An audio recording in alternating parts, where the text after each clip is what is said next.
Hello दोस्तों, मैं गौरव कुमार आप लोगों का आपके अपने चैनल एनिमेटेड स्टडी क्लास में स्वागत करता हूं।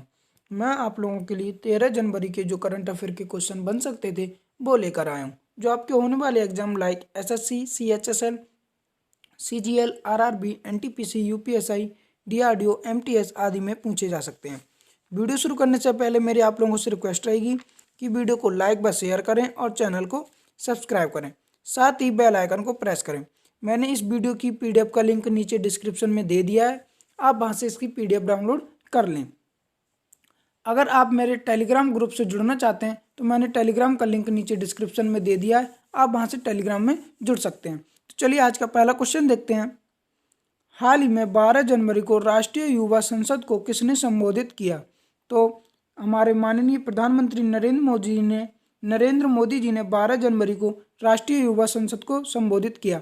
आप लोगों को पता होगा कि भारत सरकार के द्वारा हर वर्ष 12 जनवरी को राष्ट्रीय युवा दिवस मनाया जाता है, तो उसी के उपलक्ष्य में राष्ट्रीय युवा संसद एक कार्यक्रम हुआ था, उसे संबोधित किया था हमारे माननीय प्रधानमंत्री नरेंद्र मोदी जी के द्वारा। युवाओं को प्रोत्साहित करने के लिए यह कार्यक्रम किया जाता है। ठीक है, उम्मीद है आप लोग अच्छे से क्वेश्चन समझ पाए होंगे। आगे बढ़ते हैं।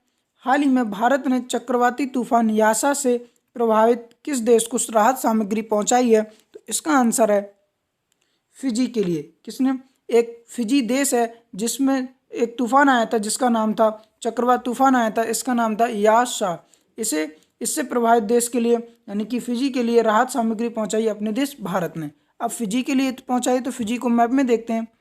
ये वाला जो पार्ट दिख रहा है, ये जो मैंने लाइनिंग किया है रेड कलर से, यही फिजी है। क्या है? फिजी। फिजी की बात कर लेते हैं। फिजी की राजधानी क्या है? सुवा। क्या है? सुवा। ठीक है, और यहाँ के वर्तमान में प्रेसिडेंट कौन है? जीओजी कॉनरोथ। कौन है? जीओजी कॉनरोथ। और यहाँ के प्राइम मिनिस्टर कौन है यानी पीएम कौन है? फ्रैंक बैनिजीमारामा। कौन है? फ्रैंक बैनिजीमारामा। और यहाँ की करेंसी क्या है? Fiji dollar. क्या है? Fiji dollar. उम्मीद है आप लोग अच्छे से क्वेश्चन समझ पाए होंगे। आगे बढ़ते हैं। हाल ही में जारी फोर्ब्स की सूची के अनुसार दुनिया के सबसे अमीर व्यक्ति कौन बने हैं? तो अभी हाल ही में फोर्ब्स ने सूची जारी की है जिसमें दुनिया के सबसे अमीर व्यक्ति फिर से बन गए जेफ बेजोस, जो अमेजॉन के सीईओ।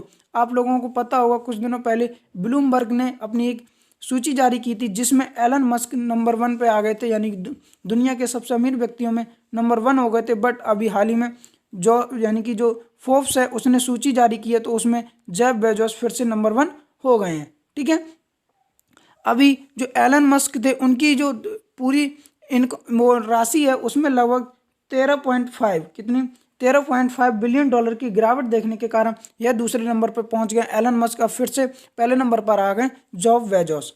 उम्मीद है आप लोग अच्छे से क्वेश्चन समझ पाए होंगे। आगे बढ़ते हैं।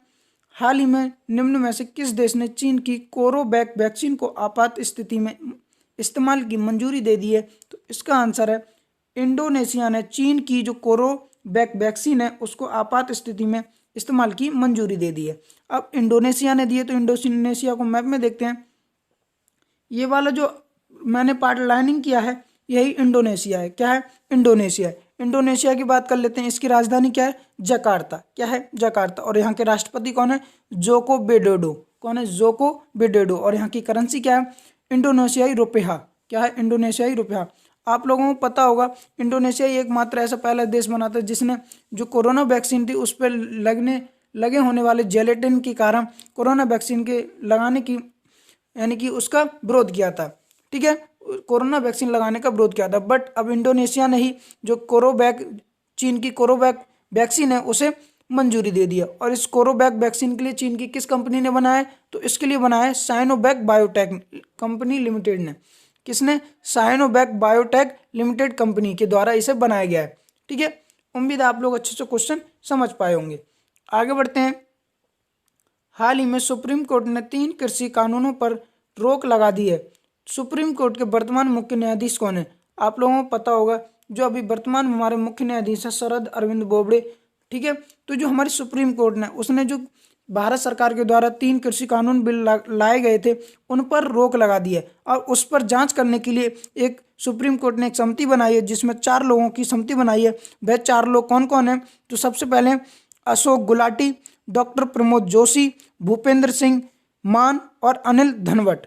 यह 4 लोगों की एक समिति बनाई है इस 3 कृषि कानून बिलों की जांच करने के लिए सुप्रीम कोर्ट के द्वारा इन 4 लोगों की समिति बनाई गई है और इन अभी फिलहाल इन 3 कृषि कानून बिलों पर रोक लगा दी गई है सुप्रीम कोर्ट के द्वारा। उम्मीद है आप लोग अच्छे से क्वेश्चन समझ पाए होंगे। आगे बढ़ते हैं। हाल ही में किस राज्य में भारत का पहला फायर पार्क स्थापित किया गया है? तो इसका आंसर है उड़ीसा में। कहाँ पर? उड़ीसा में, उड़ीसा के भुवनेश्वर में। कहाँ पर? उड़ीसा के भुवनेश्वर में भारत का पहला फायर पार्क स्थापित किया गया है। यानी कि जो फायर पार्क है वहाँ पर यह दिखाया जाएगा कि अगर कहीं पर आग लगती है तो उस पर कैसे आग पर नियंत्रित किया जाए, आग को नियंत्रित किया जाए, ऐसे लोग यानी कि लोगों को जागरूक करने के लिए इस पार्क का निर्माण किया जा रहा है। उड़ीसा में किया जा रहा है। तो उड़ीसा को मैप में देखते हैं, ये वाला जो रेड पार्ट दिख रहा है यही उड़ीसा है। क्या है? उड़ीसा। उड़ीसा की बात कर लेते हैं।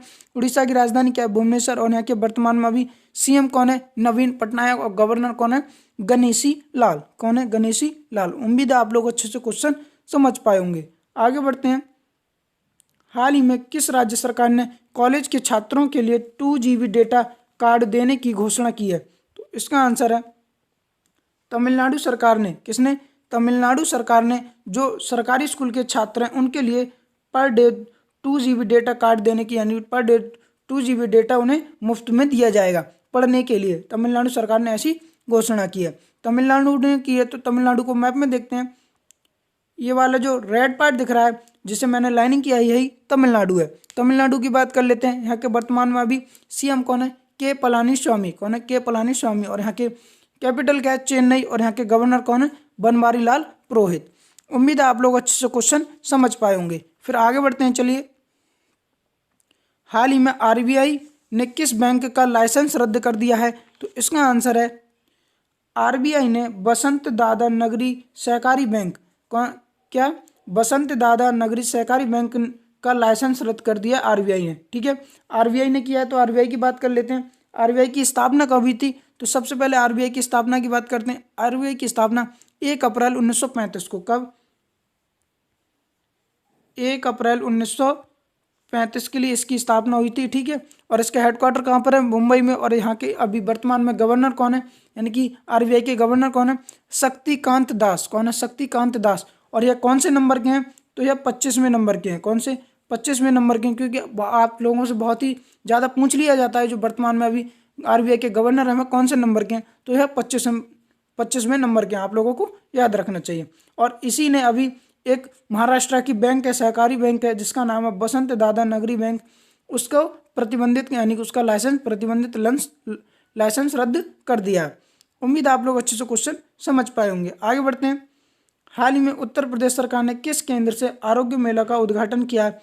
तो अभी हाल ही में उत्तर प्रदेश सरकार ने फर्रुखाबाद से आरोग्य मेले का उद्घाटन किया है। अब उत्तर प्रदेश सरकार ने किया तो उत्तर प्रदेश को मैप में देखते हैं।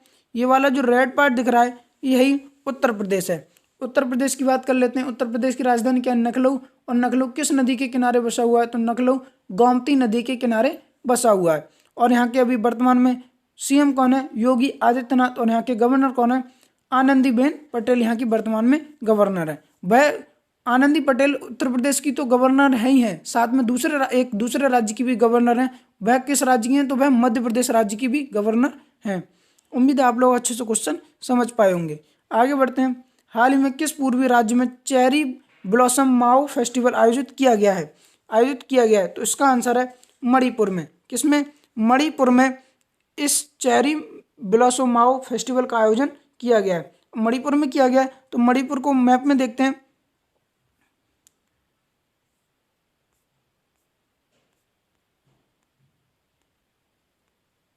सॉरी, मैं मैप लगाना भूल गया, उसके लिए सॉरी। उसकी चलो बात कर लेते हैं ऐसे ही मणिपुर की। तो मणिपुर में ही चेरी ब्लॉसम माओ फेस्टिवल आयोजित किया गया है। ठीक है, मणिपुर की बात कर लेते हैं। तो मणिपुर की राजधानी क्या है? इम्फाल। और यहाँ के वर्तमान में अभी सीएम कौन है? एन बीरेन सिंह। और यहाँ के गवर्नर कौन है? नजमा हेपतुल्ला। कौन है? नजमा हेपतुल्ला है यहाँ के गवर्नर। ठीक है, चलिए फिर आगे बढ़ते हैं। हाल ही में तुर्लापति कुटुंबा का निधन हो गया, वह कौन थे? तो यह एक प्रसिद्ध पत्रकार थे जिनका हाल ही में निधन हो गया। ठीक है, आप इमेज में देख सकते हैं जो दिख रहे हैं यही तुर्लापति कुटुंबाय उनका निधन हो गया। यह इसलिए इंपॉर्टेंट बन जाते हैं क्योंकि इन्हें भारत सरकार के द्वारा पद्मश्री अवार्ड से सम्मानित किया गया था। किससे? पद्मश्री अवार्ड से सम्मानित किया गया था, इसीलिए यह इंपॉर्टेंट बन जाते हैं। उम्मीद है आप लोग अच्छे से क्वेश्चन समझे होंगे। तो मेरा आप लोगों से एक बार फिर से निवेदन रहेगा कि वीडियो को लाइक व शेयर करें और चैनल को सब्सक्राइब करें, साथ ही बेल आइकन को प्रेस करें। Thank you.